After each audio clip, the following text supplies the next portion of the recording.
ఇక్కడ మీ revenue officer కూడా ఉన్నాడు. ఇప్పుడు మిల్స్ వాళ్ళు ప్రాబ్లం చేస్తున్నారు సార్. ఇప్పుడు ధర్మాజ్పేట కానీ, భూపతిపూర్ కానీ, జగన్నాథ్పూర్ కానీ మిల్స్ అన్ని అన్లోడ్ చేయకుండా స్లాబ్ పెట్టేస్తున్నారు. ఏదో రకంగా చేయాలి కదా సార్. ఇప్పుడు వర్షం పడ్డంగా తడవకుంటుంటాయి సార్.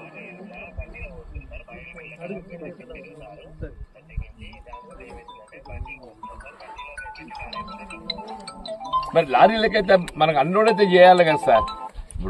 ఇప్పుడు తడిసినాయి కాబట్టే సమస్య. తడవకుండా ఆటోమేటిక్ గా పోతుండే. ఇప్పుడు గవర్నమెంట్ ఏదైతున్నదో తడిసినా కొంటాము అని చెప్పడంతో రైతుకి ఇంత ధైర్యం వచ్చింది.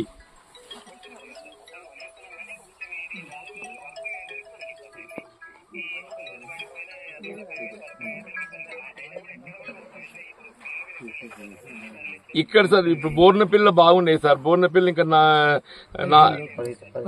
తడిసిన ఆరబెట్టుకుంటున్నారు. తడిసినాయి అంటే ఇప్పుడు వాళ్ళకి ఎరువైంది కాబట్టి ఆరబెట్టింది సార్. ఇప్పుడు ఆరబెట్టిన తర్వాత ఇంత ప్రాబ్లం ఉండకూడదు కదా.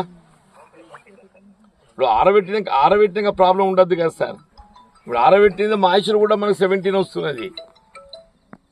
ఆరబెట్టిన తర్వాత ఇప్పుడు ఎండకు మాయిశ్చర్ కూడా వస్తున్నది సార్.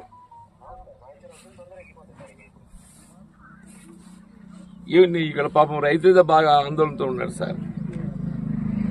మీ ఆర్ఐ ఉన్నాడు సార్. ఆయన కొద్దిగా ఇన్స్ట్రక్షన్స్ ఏమిస్తున్నారు ఇవ్వండి సార్. Good morning sir. అది ఇప్పుడు మనం నిన్న మిల్లు వాళ్ళతో కూడా మాట్లాడినా సార్. నేను ఆ బోర్నపల్లి ధర్మాజ్పేటను భూపత్పూర్ 2 లోడ్లు ఆపిర్రంటే తీసుకుంటామన్నారు కానీ ఇంకా కూడా అన్లోడ్ చేయలేదండి సార్. ఇంకొకటి ఓకే సార్. Okay sir.